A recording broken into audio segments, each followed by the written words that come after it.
My coverage of Computex 2024 is brought to you by Fractal, Antec, Thermaltake, and Asus. I'll be honest guys, Computex can be a bit of a slog. It can be hot, it can be crowded, so it's really nice to come up to the 88th floor of Taipei 101 just to calm down, to rest, to relax in a nice peaceful environment that's been provided by one of my sponsors, Fractal Design. And I'm going to be covering some really cool new products from them. Of course, they have a new case. It's called the Era 2. It's a mini ITX case. It's really small and it's gonna be awesome. And I think that's probably the thing you're most interested in. But Fractal is actually expanding into additional categories like this very comfy chair that's behind me. They have a svelte new headset as well, which is called the Scape.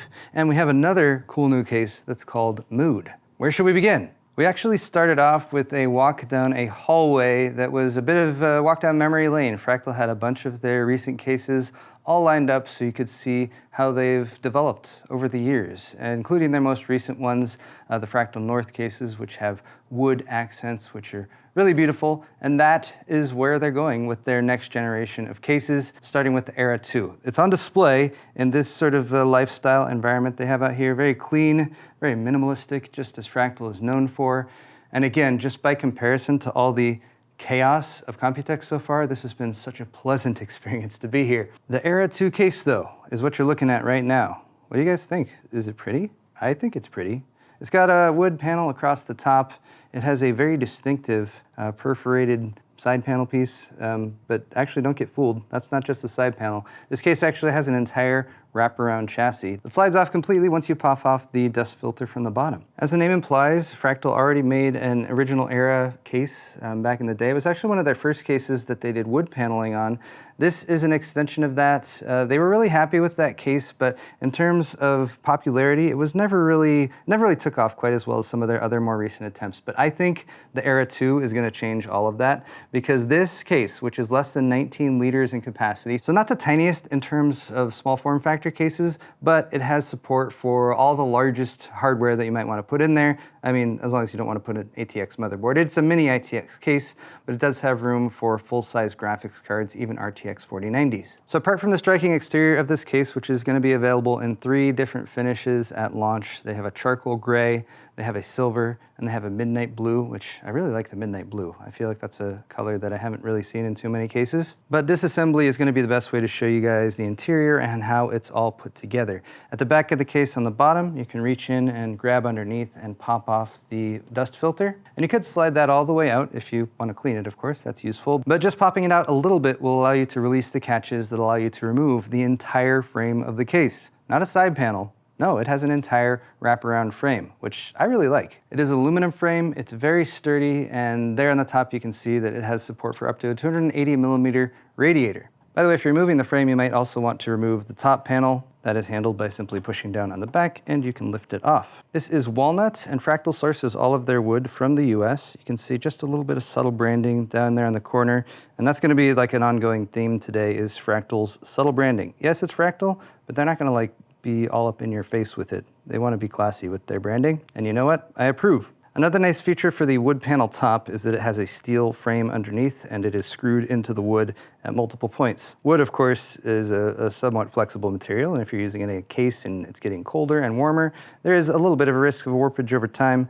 By attaching the metal frame to the bottom, they're going to ensure that this is going to stay rigid and fit the top of your case for the long haul. Fractal has made the interior a bit flexible with this mini ITX case, so the internal frame has a few different mounting points, actually 3 different mounting point positions.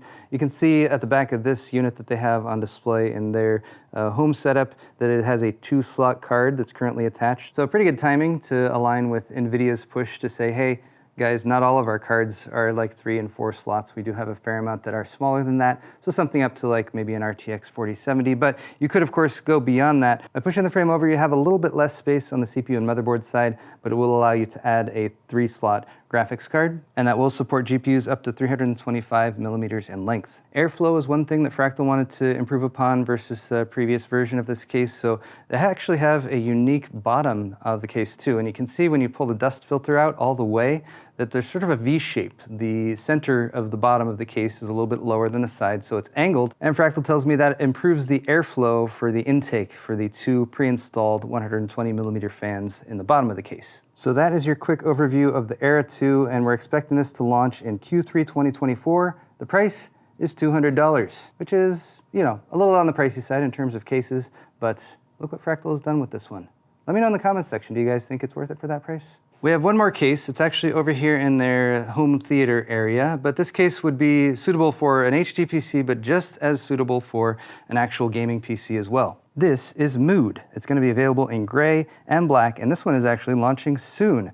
In just about a week or two, June 18th, it's going to be selling for $150. Just like the Era 2, Mood has a removable frame that comes off altogether. It also has a fabric exterior that's going to provide plenty of airflow, and once again, just like the Era 2, we have support for very large graphics cards. The back of the case is the only side that looks different from the fabric panels, but this is removable, of course. There is a dust filter integrated. You could remove the dust filter if you wanted like tons and tons of airflow for your GPU, but it's nice to have some dust filtration too. Because this is a sort of chimney style case, they have a single large 180mm fan. This is the same fan that they've been using in the Fractal Torrent, which is really good. Large fan, can run at lower RPMs and still move plenty of air to keep all the components inside cool. Mood has a base down at the bottom that it stands on, and of course it's got some front I/O with a couple USBs, USB Type-C, a headphone jack. And if I didn't mention already, this is a mini ITX case, and it does support up to 280mm radiators as well. Let's talk about Fractal's new chairs. Look at them, aren't they nice? There's a mesh one.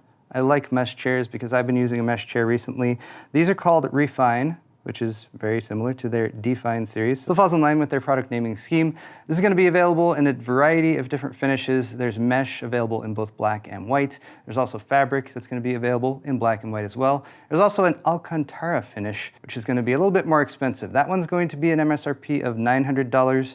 These are going to be $550 each. But if you've ever gone shopping for a high-end, actually ergonomic desktop chair, $550 is actually quite the deal. Of course, the most important feature of this chair is comfortable.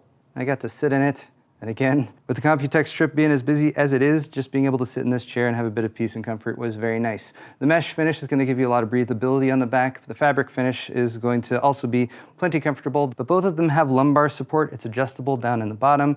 Both of them have adjustable height. You can lean the chairs back. What I really liked was that the base of the chair and the back of the chair, when you lean back, adjust themselves, and there's actually 13 lockable positions that you can set it to, or you can keep it in free-floating mode if you want to lean forward and lean back at your leisure. The arms on the chair, and this is key for both gaming and if you want to use these in an office or a home office, or you're going to be spending a whole day working, are cushioned. They're squishy. The entire chair is squishy, actually, including the headrest, which is also memory foam. Armrests are, of course, 4D adjustable, so you can use those buttons that are on the side when you're sitting there to adjust the armrest, to move them closer, further away, up, down, left, right. There's plenty of adjustment in this chair. And even the wheels have, I feel like, that Fractal touch where they're just a little bit different. There's a hole in the middle, which is nice, but they have a rubber finish on the bottom too, so they're going to glide nicely across a variety of surfaces. Let's talk about Fractal's headset. It's called the Scape. It's going to be available later this year. It's going to have an MSRP of $200. And yes, that includes the stand, but it does not include this absolutely ridiculously cute mini Define XL, which they've set up with Raspberry Pis. They've actually just set these up for the listening experience for press to come in, but it's just, they're not going to sell those. You can't have one.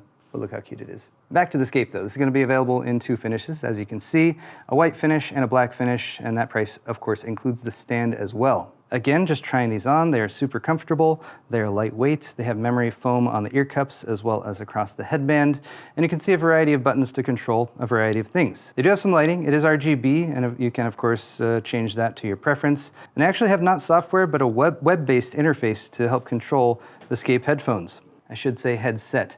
The stand is also a wireless charging stand, so all you gotta do is drop them down into that cradle. It's got a little groove at the back for your detachable boom microphone, and then they will light up to indicate that they are charging. And the lights can also indicate when they have low battery, or you can just adjust them to your preference with the software. I said software. It's not software. It's a web-based experience. And no, it doesn't require registration or anything like that. So what that means is you can play with the functions of the headset. You can set up 3 equalization modes. You can, of course, use the presets that are built in, or you can adjust them yourself. And then that saves to the headset, and then you don't have any software or anything like that running up in the background and using up your system resources. The boom mic is detachable and will flip up to mute. There's an indicator light on the bottom to show you which of the 3 equalization modes you have selected. This actually has a built-in mic as well, so if you remove that boom mic, you can still use it for connectivity to a phone or other Bluetooth-enabled device, and you could still use it to talk and hear your voice. There's a built-in mic, and that's why there's an additional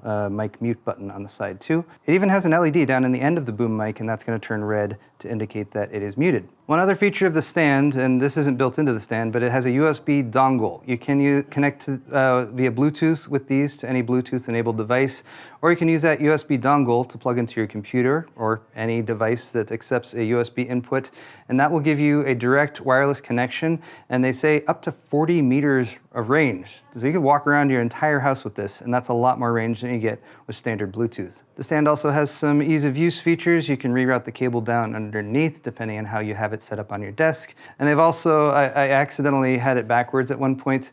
You want to have the boom mic facing away from you when you have this on your desk. That way when you pick up the headset to put it on, it's going to be right in the orientation that you want it to be. And it's always going to be charged because when you put it on the stand, it wirelessly charges. Some really cool and exciting stuff that Fractal showed us today, but one other thing that some of you guys might be interested in is the North XL, which launched earlier this year actually. They're working on a new version of it that supports the rear-facing motherboard connectors, BTF as ASUS calls it, Project Zero as MSI calls it. They're not just punching more holes in the motherboard though, in order to provide better cable management in that space. They're actually going to move the motherboard tray over a little bit to give you more cable management area on that backside where all the connectors are going to be. You can see with the setup they have here, they've tied down everything to make it really clean. And then of course on the flip side of the case, you can't see any of the cables because for people who really don't like cables, they're a sin and they should be hidden forever. But guys, that is going to wrap it up for my coverage here at the Fractal, I want to say booth, but we're actually up on the 88th floor of Taipei 101. So thank you Fractal for inviting me. Thank you for providing such a nice, calm, peaceful environment to shoot some footage of your awesome new hardware. And thank you guys for watching this video. A big thank you to my sponsors for Computex 2024, ASUS, Antec, Thermaltake, and Fractal, of course. I have more videos coming at you real soon, so hit the thumbs up button. Check out the video playlist in the description if you want to see all my Computex 2024 coverage, and we'll see you all in the next one.